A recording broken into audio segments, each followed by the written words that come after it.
Assalamualaikum warahmatullahi wabarakatuh. Selamat pagi. Pada perkuliahan struktur data hari ini kita akan masuk membahas materi tentang graf.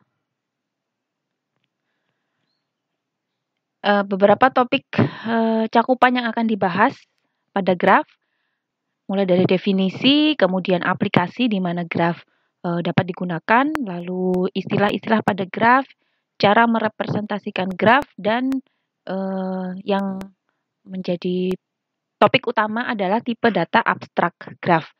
Jadi kalau mungkin definisi istilah cara representasi graf mungkin sudah pernah dipelajari di mata kuliah matematika diskrit ya sebelumnya. Jadi nanti di sini akan ada sedikit review tentang teori graf. Kemudian kita langsung akan membahas tentang abstrak data type dari graf.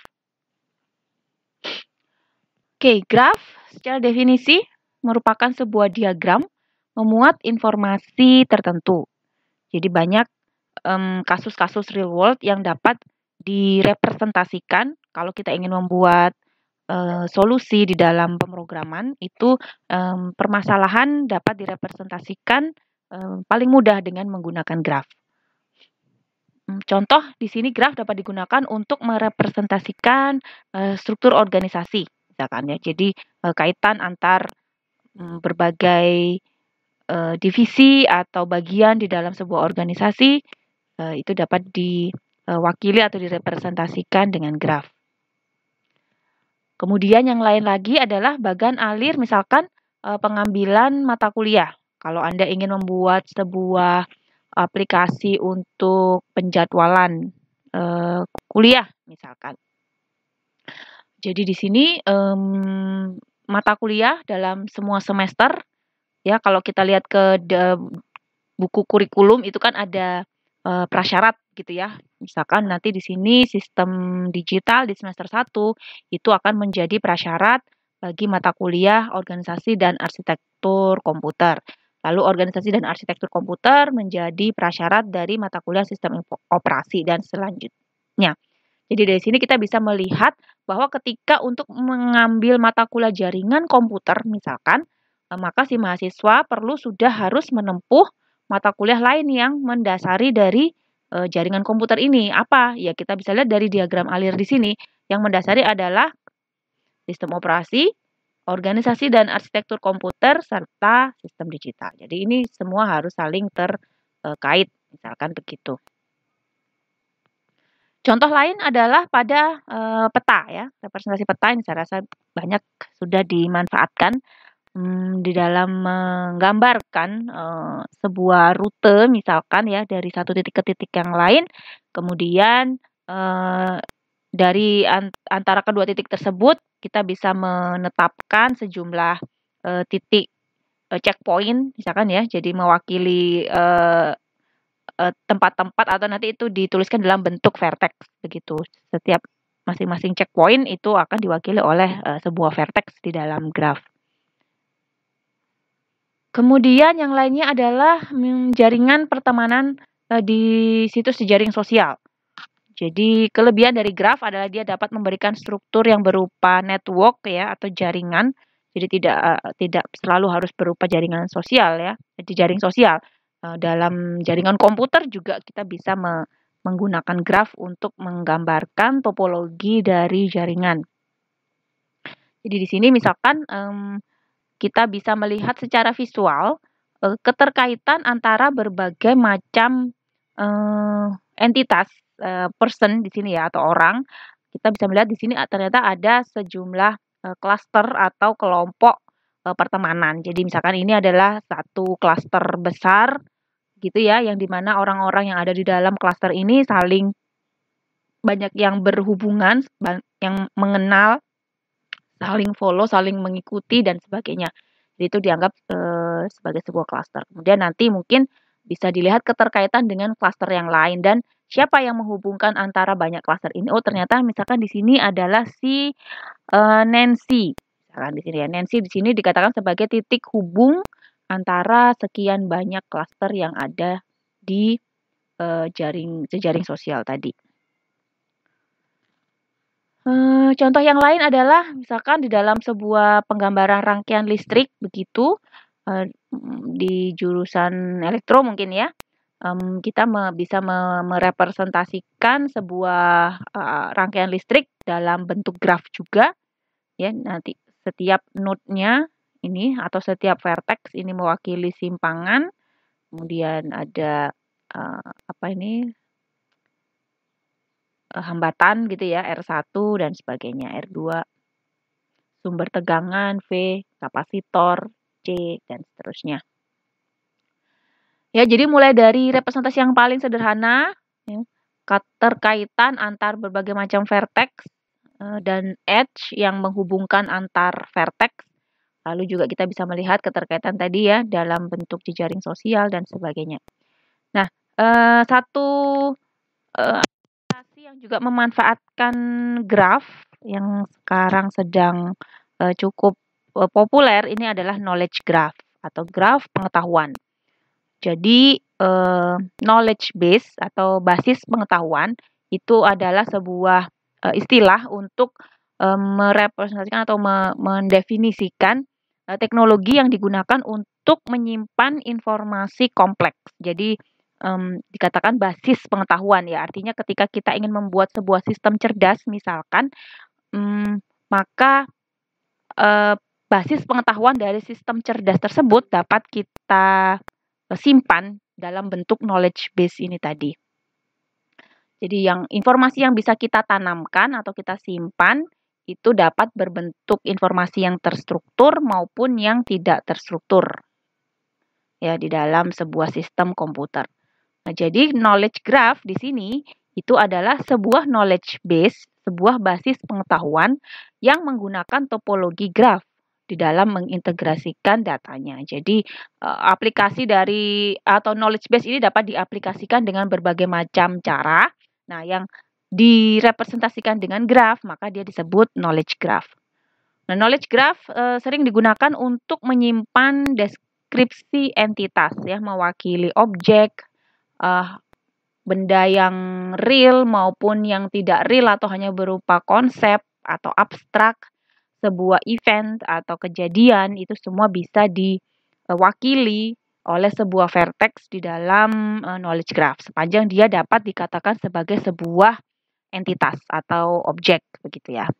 Dan keunggulannya juga dia dapat direpresentasikan dalam semantik ya, memiliki makna ya kalau semantik, bentuknya bebas. Kita bisa mendefinisikan sendiri bentuk keterkaitan antar vertex tadi. Contohnya misalkan di sini kita bisa buat yang titik-titik di sini atau node di sini mewakili tadi ya entitas, bisa berupa person atau orang, kemudian sebuah karakter atau di sini konteksnya adalah lukisan begitu.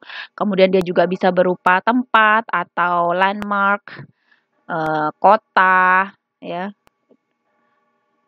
Sebuah lagu misalkan ya, album atau penyanyi di sini. Nah, nanti di sini keterkaitan dari masing-masing entitas ini bisa kita gambarkan dengan menggunakan graf. Jadi di sini misalkan tadi ya person tadi kita bisa buat sebuah entitas namanya Lily misalkan. Lalu Lily is a person. Jadi kita bisa menggambarkan sebuah edge begitu yang menghubungkan antara Lily dengan entitas person tadi. Kemudian antara Lily dengan James kita bisa buat keterkaitan yang namanya is a friend of, adalah teman dari James. Gitu. Lalu Mona Lisa, di sini ibaratnya sebuah lukisan. Kemudian kita bisa mengaitkan antara si pelukis, yakni person si Da Vinci, dia hubungannya adalah melukis Mona Lisa. Mona Lisa ini adalah sebuah lukisan yang disukai oleh James. Nah, kemudian ya yang lain-lain ya, bisa dianggap ke date begitu ya, entitas tanggal. James ini lahir tahun sekian, tanggal sekian, dia pernah tinggal di daerah Menara Eiffel, pernah mengunjungi museum Louvre di situ, di mana museum itu terletak di kota Paris. Paris adalah sebuah tempat. Nah, jadi konteksnya bebas di sini. Di dalam sebuah knowledge graph kita bisa mengkaitkan berbagai macam entitas dan memberikan makna atau semantik dalam bentuk bebas tadi. Oke, itu kira-kira aplikasi dari graph ya di dalam penyelesaian atau representasi real world. Nah, kita kembali ke konsep. Jadi beberapa istilah yang banyak dipakai di dalam graph. Jadi tadi sudah kita bahas adalah vertex, edge, begitu. Lalu juga graf yang tidak punya vertex disebut graf kosong ya, istilah dasar saja. Kemudian graf yang memiliki edge yang berarah maka disebut directed graph atau graf berarah. Kebalikannya adalah undirected ya, tidak mementingkan arah ya. Jadi tidak perlu diketahui keluar dari mana, masuk ke vertex mana, itu tidak perlu, maka dapat direpresentasikan dengan graf tak berarah. Edge yang berhubungan dengan satu vertex disebut sebagai loop. Artinya ya keluar dari satu vertex dan masuk ke vertex yang sama, maka itu disebut edge yang berupa loop. Kemudian istilah yang lain, dua edge berbeda menghubungkan vertex yang sama disebut garis paralel.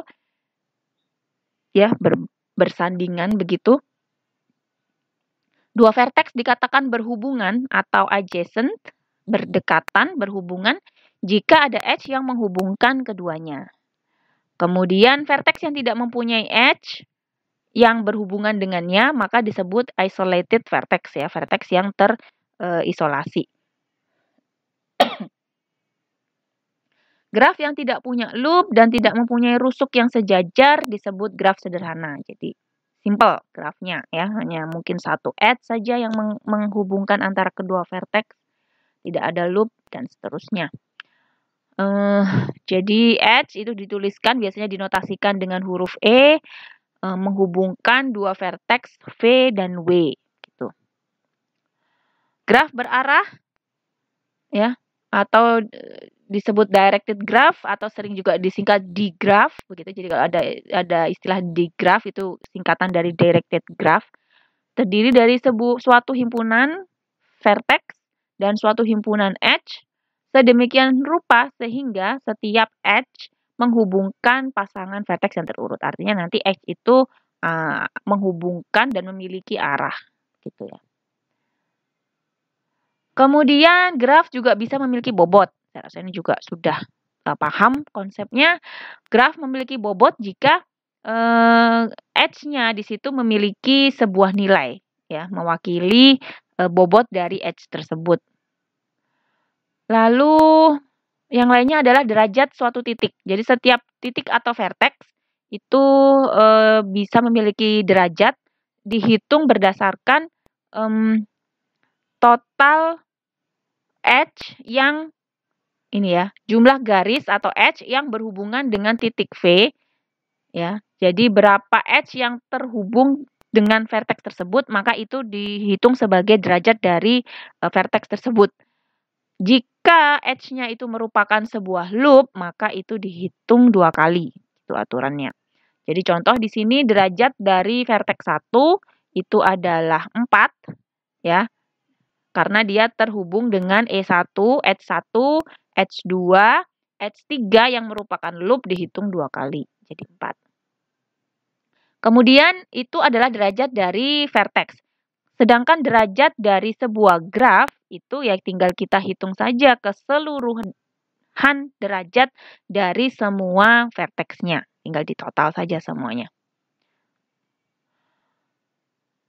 Berikutnya adalah istilah walk. Jadi di sini sebuah walk dari sebuah vertex V0 sampai dengan Vn ya. Dengan panjang n adalah sebuah barisan berselang-seling dari n plus 1 vertex dan edge berawal dari vertex V0 berakhir dengan vertex Vn. Jadi ibaratnya ya jalan-jalan gitu ya, mengunjungi vertex-vertex yang ada di dalam sebuah graf. Sebuah vertex boleh di dalam sebuah walk, sebuah vertex boleh dikunjungi lebih dari 1 kali dan juga sebuah edge boleh juga dilewati lebih dari 1 kali. Jadi kalau walk ini dia bebas ya, lebih luas. Nah, nanti ada beberapa istilah yang mengacu pada walk yang memiliki sifat khusus. Nah, contohnya di sini ya, path dan circuit. Jadi path itu adalah sebuah walk yang semua edge-nya berbeda. Jadi ada sifat tambahannya. Kalau tadi walk saja itu boleh melewati edge yang sama, sedangkan kalau yang tidak boleh sama itu disebut sebagai path. Path sederhana adalah path dari V ke W di mana sebuah vertex-nya berbeda. Jadi tidak melewati vertex yang sama juga. Kemudian ada juga yang namanya circuit atau cycle, path yang dimulai dan diakhiri pada vertex yang sama. Simple circuit atau sirkuit sederhana, sirkuit yang semua vertex-nya berbeda. Lalu kita juga kenal istilah predecessor dan successor. Ya. Kalau pre berarti kan sebelum, artinya vertex tersebut dilewati sebelum vertex yang lainnya gitu. Contoh di sini dari graf di atas, tentukan barisan vertex dan edge apakah termasuk walk, path sederhana, sirkuit ataupun sirkuit sederhana. Untuk yang A, kita start dari V1, kemudian ke E1 menuju V2, setelah itu melewati E3 menuju V3, lalu melewati H4, kembali lagi ke V3, kemudian melewati E5 menuju V4. Kira-kira ini termasuk apa? Path ya. Dari V1 ke V4. Kenapa disebut path tadi? Walk yang semua edge-nya berbeda.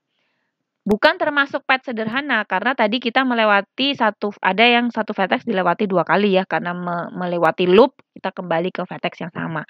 Berarti itu bukan kategori path sederhana, hanya path saja. Kemudian yang contoh kedua, dari V1 melewati E1 menuju V2 melewati E3 ke V3 melewati E5 ke V4 lalu melewati E5 kembali lagi ke V3 lalu melewati E6 menuju V5. Jadi path-nya begitu ya. 1, 2, 3, kembali lagi ke belakang, 4, 5. Bukan path, karena tadi syaratnya path adalah tidak melewati edge yang sama. Bukan juga termasuk path sederhana, apalagi ya, karena melewati beberapa vertex yang sama juga. Kalau begitu, tinggal yang ya secara umumnya walk gitu ya. Bukan pula sirkuit karena kita tidak start dan berakhir di vertex yang sama. Jadi ya umum saja itu namanya sebuah walk saja. Lainnya ya silakan bisa ditebak sendiri ya. Ini sebenarnya juga sudah ada jawabannya. Oke, selanjutnya adalah directed acyclic graph. Atau disingkat juga DAG ya. Graf berarah yang tidak cycle, tidak memiliki cycle. Jadi DAG adalah graf yang tidak memiliki cycle. Tree itu sebetulnya adalah bentuk khusus dari sebuah graf ya. Graf itu lebih luas daripada tree.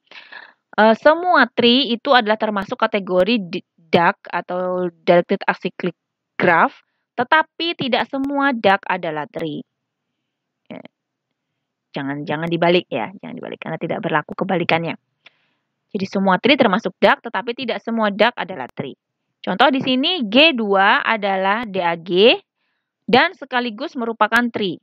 Ya, syarat dari tree adalah dia tidak ada cycle ya, tidak ada satu vertex yang dikunjungi lagi atau terhubung dengan edge yang lain. Sedangkan G3 ini bukan tree ya, karena bentuknya seperti ini jelas bukan tree. Ini ada cycle di situ, namun dia masih tetap dikategorikan directed acyclic. Bukan acyclic di sini artinya bukan berarti tidak mengandung cycle, artinya walaupun di sini kelihatan ada cycle, tetapi kan kalau kita ikuti arah panahnya tidak ada panah yang menyebabkan kita berjalan membentuk cycle gitu ya. Ini kan sudah buntu di sini dari H ke I ke K. Sudah, kita tidak bisa ke J karena tidak ada panah yang menuju ke J. Tidak bisa juga lanjut ke H lagi. Jadi meskipun ini terhubung tetapi karena berdasarkan arahnya, maka ini pun termasuk DAG, Directed Acyclic Graph. Contoh dari DAG ini adalah bagan alir pengambilan mata kuliah seperti contoh graf yang di depan tadi ya. Karena tidak ada arah mundur gitu. Kita tidak bisa mengulangi lagi menjadi prasyarat ke mata kuliah yang ada di semester bawah gitu ya. Cara merepresentasikan graf. Jadi sebuah graf terdiri atas vertex dan juga edge, maka kita bisa menuliskan graf itu dalam beberapa cara. Yang pertama adalah dengan adjacency matrix. Nah, matriks adjacency ya, di mana nanti adalah matriks yang ukurannya n kali n. Jadi n di sini adalah jumlah vertexnya. Kemudian nilai dari matriks tadi adalah 0 atau 1. Kalau graf memiliki bobot, jadi kalau 0 itu artinya kedua vertex tidak ada edge yang menghubungkan, sedangkan kalau 1 itu ada hubungan atau ada edge yang menghubungkan kedua vertex. Nah, kalau ada bobot pada edge, ya tinggal kita gantikan saja nilai 0 dan 1 dengan bobot edge-nya. Lalu cara yang kedua adalah kita menggunakan adjacency list. Di sini menggunakan konsep linked list. Ya, kalau matriks berarti array, sedangkan kalau adjacency list di sini menggunakan linked list. Cara lain, kalau adjacency tadi menghubungkan antara vertex dengan vertex, kalau incidence ini menghubungkan antara vertex dengan edge. Artinya vertex ini berinsiden atau bersentuhan dengan edge mana saja. Nah, itu yang dilihat dari incidence matrix. Contoh dengan adjacency matrix, kita diketahui bentuk adjacensinya seperti ini. Bagaimanakah sekarang kita balik ya, diketahui matriksnya seperti ini, kira-kira bentuk grafnya seperti apa? Karena pertama kita lihat nilainya hanya 0 dan 1, berarti ini jelas graf yang tidak memiliki bobot ya. Hanya 0 dan 1 atau ada ataupun tidak ada. Kemudian juga undirected graph. Kita diketahui informasi bahwa ini adalah undirected graph.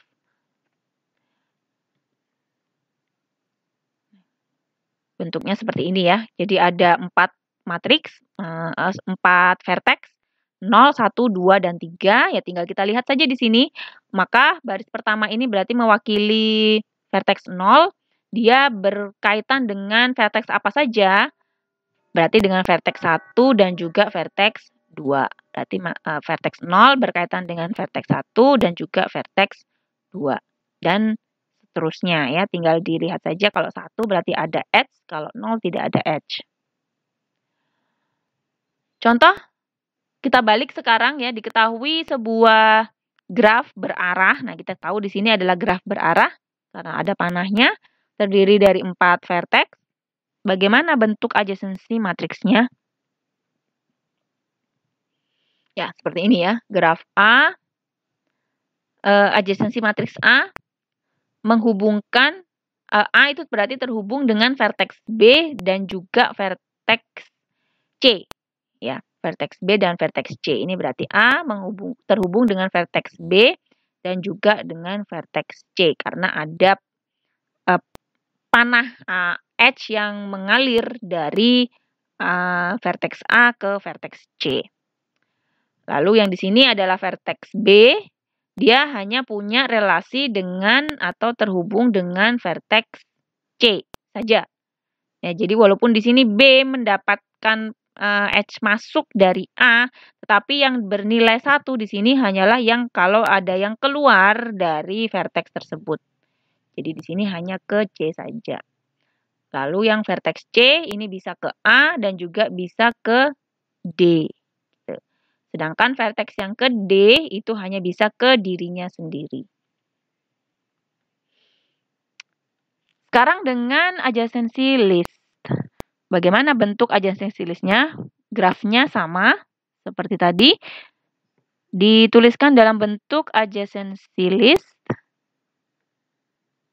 Ya, gunakan konsep linked list. Jadi A, di situ ada keterkaitan dengan B, ya kan? Dari A kita bisa lanjut ke B. Lalu dari B kita juga bisa lanjut ke C.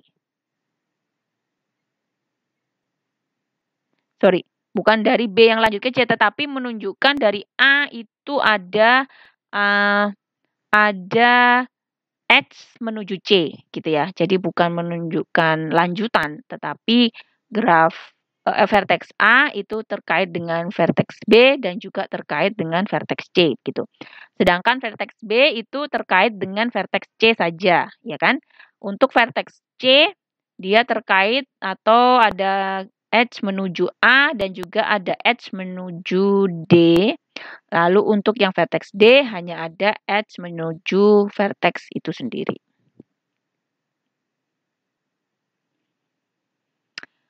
Sekarang dibalik, diketahui adjacency list seperti ini, bagaimanakah bentuk grafnya? Diketahui ini adalah graf yang undirected. Ya, seperti ini ya. Dari A, ada H menuju B dan juga C. Oke, dari A ada menuju HB dan juga ke C. Kemudian dari B itu ada H menuju A dan juga H menuju C. Lalu yang C itu ada menuju A, menuju B, dan juga menuju D. Kemudian yang D hanya ada yang menuju ke C. Ini cukup sederhana ya, representasi adjacency list. Kemudian yang ketiga, incidence matrix. Di sini tadi menghubungkan antara vertex dengan edge. Jadi ukuran matriksnya nanti adalah barisnya mewakili vertex dan kolomnya mewakili edge. Gitu. Dari sini kita bisa lihat bahwa vertex A itu berinsiden dengan edge E1, edge E2, dan juga edge E3. Nah, kalau ini adalah sebuah graf berarah, kita bisa menetapkan dan tanpa bobot, kita bisa menetapkan atau memberi tanda itu adalah edge keluar atau edge masuk dengan menggunakan nilai negatif begitu. Jadi kalau nilainya positif, artinya edge tersebut keluar dari vertex, sedangkan yang nilainya negatif dia masuk ke vertex.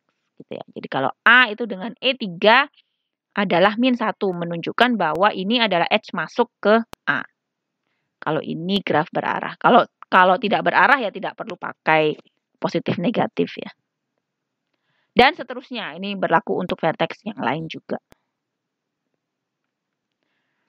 Kemudian ada istilah sparse dan dense. Sparse itu renggang, dense itu rapat ya atau padat. Jadi kalau sparse graph itu adalah graf yang jumlah edge-nya relatif sedikit. Ya, jadi nggak penuh begitu misalkan ya, vertex-nya 10, lalu edge-nya juga paling banyak sejumlah vertex-nya 10. Vertex-nya 4, edge-nya juga cuma ada maksimum 4 gitu. Jadi tidak saling nyambung semuanya. Itu adalah disebut graf yang renggang. Sebaliknya, dense graph itu adalah graf yang jumlah edge-nya banyak. Paling banyak adalah sejumlah kuadrat dari jumlah vertex-nya.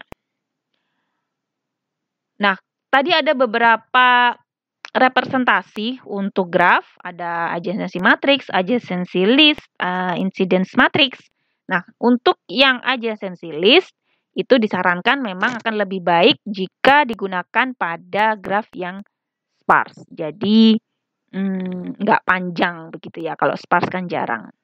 Sedangkan kalau yang dense itu disarankan pakai yang matrix ya, karena ukurannya kan sudah fix di situ ya, kita bisa melihat keterkaitan antara masing-masing vertex di situ, ya sudah ukurannya pasti persis. Kalau sparse karena jumlah edge-nya sedikit, untuk menghemat memori, kita lebih baik menggunakan yang adjacency list. Oke, sekarang ke bagian utama sebetulnya dari kuliah struktur data mengenai graf ya. Kalau tadi mungkin sifatnya review dari materi graf. Nah, ini yang lebih mengena ke struktur datanya, bagaimana cara kita membangun abstract data type untuk mewakili sebuah graf. Jadi nanti setidaknya ya ini satu contoh implementasi. Tentunya kita bisa buat bentuk-bentuk implementasi lainnya yang bervariasi. Setidaknya dari konsep graf yang tadi sudah kita pelajari bahwa untuk membangun sebuah graf maka ada beberapa kelas turunan yang diperlukan untuk mewakili. Misalnya pasti kita akan punya kelas vertex ya. Berapa jumlah vertex yang akan ditambahkan, kemudian nanti bentuknya vertex itu apa? Kalau misalkan adalah objek mahasiswa, ya sama ya. Objek mahasiswa berarti nanti kelas itu akan punya atribut apa? NPM, nama, tanggal lahir, IPK dan sebagainya. Kemudian kita juga akan perlu membutuhkan kelas edge. Ya, sifat dari edge ya, bobotnya berapa, nanti dia bertipe directed atau undirected dan sebagainya. Jadi ini terpisah ya, tidak melekat kepada vertex, tidak juga melekat kepada graf ya, yang spesifik untuk menyimpan edge saja. Kemudian di kelas grafnya itu sendiri ya, jadi yang menggabungkan antara vertex dengan edge nanti adalah di kelas graf. Nah, kemudian nanti di dalam graf itu kita bisa buat beberapa metode ya, menginisialisasi ya, kita pakai konstruktor, kemudian menambahkan vertex ke dalam graf. Jadi vertexnya sendiri punya tipe vertex, lalu kita bisa bikin metode add vertex ke graf. Kemudian kita juga bisa menambahkan edge ya dengan 2 parameter vertex asal dan vertex tujuan karena edge itu harus menghubungkan 2 vertex. Jadi di sini menambahkan edge menghubungkan from vertex ke vertex to vertex. Kemudian metode add edge juga bisa memiliki 3 parameter kalau memang dia adalah graf yang berbobot. Jadi kalau yang ini adalah graf tanpa bobot, kalau yang ini adalah weighted graph. Jadi selain 2 vertex yang terhubungkan, dia juga bisa ditambahkan nilai bobotnya. Kemudian metode untuk mencari vertex ya. Mencari vertex berarti kita bisa memberikan sebuah key vertex yang mau kita cari gitu. Lalu apalagi get vertices, mengambil semua vertex yang ada pada graf tersebut.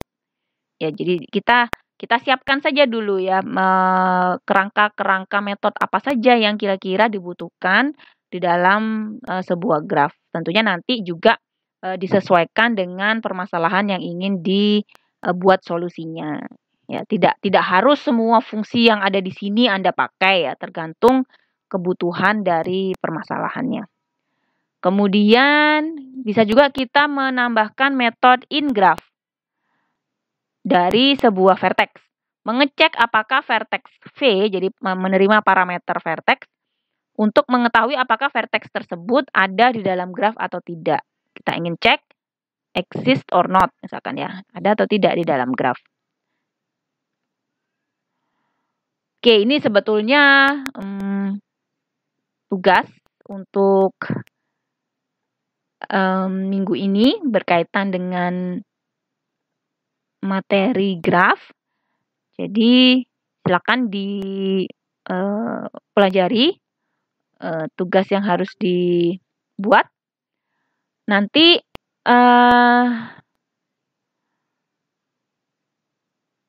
ada 3 macam soal ya, tergantung dari hasil mod dari NPM Anda. Anda akan mengimplementasikan graf dengan salah satu dari 3 representasi yang sudah dibahas tadi.